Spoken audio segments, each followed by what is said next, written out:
Okay, thank you, Jeremiah. I will explain you something about the floating school in Bangladesh. It's more about people than building technology, but sure, I will explain about building technology also. About the context, where's Bangladesh? It's in South Asia, and Khulna is the region about what we are speaking about. And there's a small village where we are doing a research project together with the university in Bangladesh. As you know, there are more than 700 rivers in the delta, and you see in the animation, you see the difference, what happens over several years that the river changes of pattern.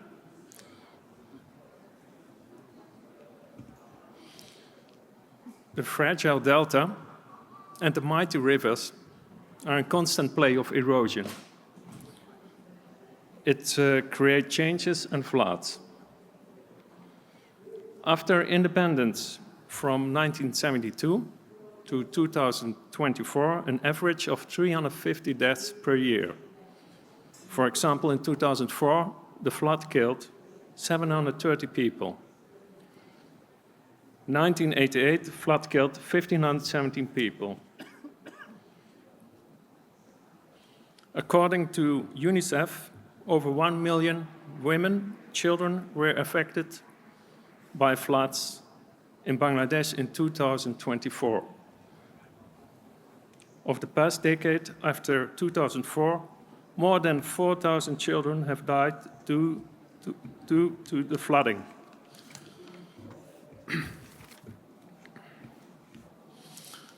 By the end of the 21st century, 32 million people in Bangladesh could be affected for rising sea level, according to a European study.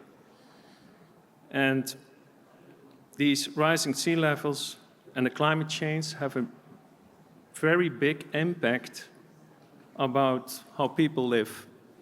As you see in the schemes, from left to right, in the wintertime you have a low level of water, and in the monsoon, the living quarters are threatened by the water which is coming outside of the river.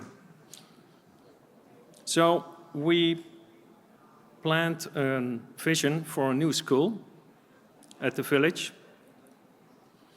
and it was inspiration of the mother's lap. Mother is holding the baby on the lap. It's the safest place. And we keep the existing trees on site. The trees hold classroom structure on the place when it's a flood. And the village, about which we are speaking about, is connected to mainland by only one bridge. There's no other access except water over or this bridge. Especially a big risk for elder people, women and children. So our concept for the floating school was about classrooms connected by floating platforms. The floating common space will be playground for children as a gathering space for the local people in crisis situation by flood. We have also planned some solar panels to produce electricity in this plan.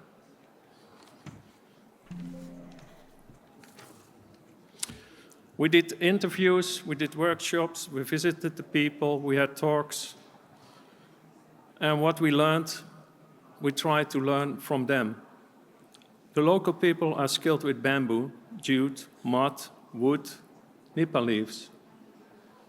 And these are very common materials for homes. As bamboo is used for fishing traps, these common shapes, which we designed together with the locals, are easy to build by the locals themselves. The use of local materials for the floating school, like the roof is made of nipa palm leaves, the structure is made of bamboo, the floor is made of recycled train tracks, jute canvas for the walls, and bamboo handmade sticks for windows and walls. Locals can maintain these materials over after the flood. It's low cost and with local help done. So we think it is a responsibility which we have to give these people a better future. And giving a better future, it helps also the mental growth of children by a safe environment. And especially the school is a good place for this. So now about building technology. It took a time, but now we are at this moment. This section shows local house building techniques like a mezzanine floor, a space to store food, and people in crisis situations can escape to this mezzanine floor. It also protects children from snakes.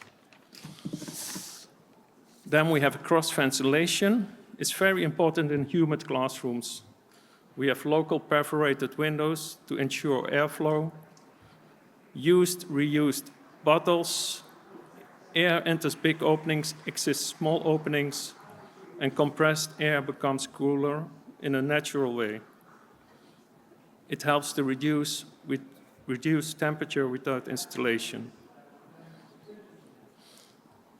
The floating platform is safe for children when water rises. Children can play and do daily activities. And the floating platforms, we have also part where it's farming as a part of an education program. So about the floating capacity, we have the base materials are recycled fishing nets, reused plastic bottles, and recycled wood. We reduce the plastic waste and we reuse wood again. With sudden floods, most structures go underwater, as we have seen in Bangladesh. This school will float like an island because it's connected with vertical pillars and the existing trees.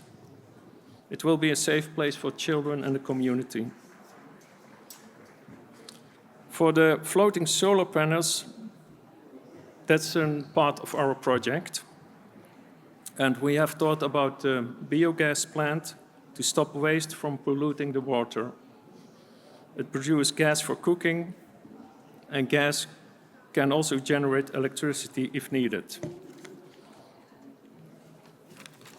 Here you see 3 schemes. In the wintertime, the school stands on ground like other structures.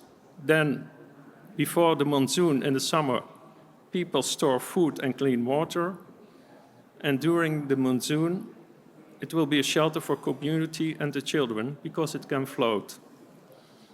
Boats can be used for transport.